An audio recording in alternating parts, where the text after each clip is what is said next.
विशिष्ट स्तंभकार तथा पूर्वतन आयकर कमिशनर श्रीकांत चटर्जी पुस्तक सांप्रतिक परिस्थिति रे और अन्य प्रबंध लोकार्पण समारोह खड़ियाल स्थित खड़ियाल पाटणा क्षत्रिय भवन ठारे अनुष्ठित होईछि। अवसर प्राप्त प्राध्यापक लोहिताक्ष जोशी सभापतित्व में अनुष्ठित समारोह रे मुख्य अतिथि भाव जोगदे खड़ियाल स्वयं शासित महाविद्यालय अवसर प्राप्त अध्यक्ष डॉक्टर फणिदम सिंहदेव मुख्य अतिथि भाव जोगदे सांप्रतिक समाज निच्छक प्रतिछवि एही पुस्तक रे परिप्रकाश होउछि बोली कहिथिले। पुस्तकर समीक्षा करी प्राध्यापक सामुएल दानी राज्य देश और पृथ्वी रे घटी चलीथिबा प्रमुख घटनावली सबु पुस्तक रे लिपिबद्ध होईछि। ओडिशार समस्त पाठकों को यह आकर्षित करि परिबो बोली कहिथिले। ଏହି ପୁସ୍ତକରେ ସ୍ଥାନିତ ସମସ୍ତ ପ୍ରବନ୍ଧ ଓଡ଼ିଶାର ବିଭିନ୍ନ ପତ୍ର ପତ୍ରିକାରେ ପ୍ରକାଶିତ ହୋଇ ବହୁଳ ଜନପ୍ରିୟତା ହାସଲ କରିଛି। ଭାରତୀୟ ନିର୍ବାଚନ, କେନ୍ଦ୍ରୀୟ ବଜେଟ୍, ଧାରା 370 ଉଚ୍ଛେଦ, ଅନଶନ ରାଜନୀତି, ଗୋତି ଶ୍ରମିକ ପ୍ରଥା ଆଦି ଉପରେ ଗବେଷଣା ଲବ୍ଧ ଲେଖାକୁ ଲେଖକ ଚାଟାର୍ଜୀ ସୁନ୍ଦର ଭାବରେ ପ୍ରବନ୍ଧ ଆକାରରେ ଫୁଟାଇଛନ୍ତି।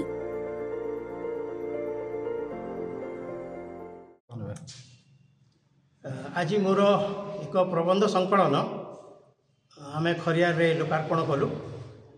यही पुस्तकटी मोर 50 खंड प्रबंध जोटा मुख्यतः समाज एवं प्रमेय तथा अन्य स्तर रे प्रकाशित होती से गुड़ाकर संकलन।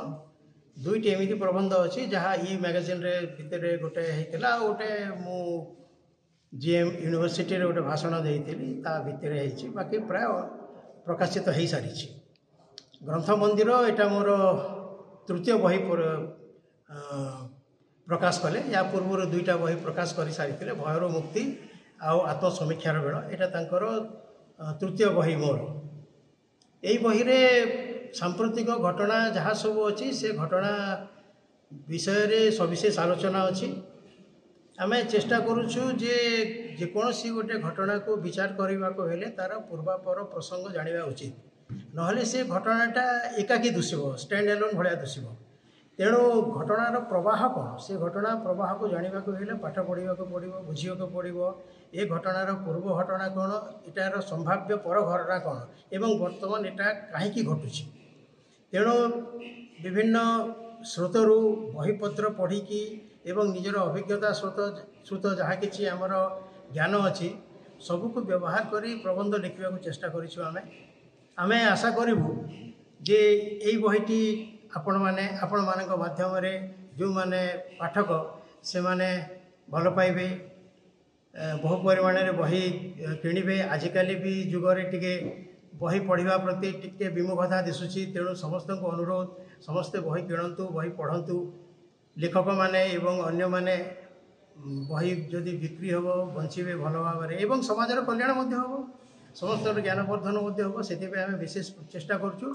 आउ खरियार रे मु रिटायरमेंट पर आसिला परे गोटे चेष्टा करुँची गोटे बौद्धिक वातावरण सृष्टि करने एटा तार अन्यतम अंग। तेणु ये बहीटा नुआपड़ारू सांब कुमार सरफ का रिपोर्ट संस्था डिजिटल।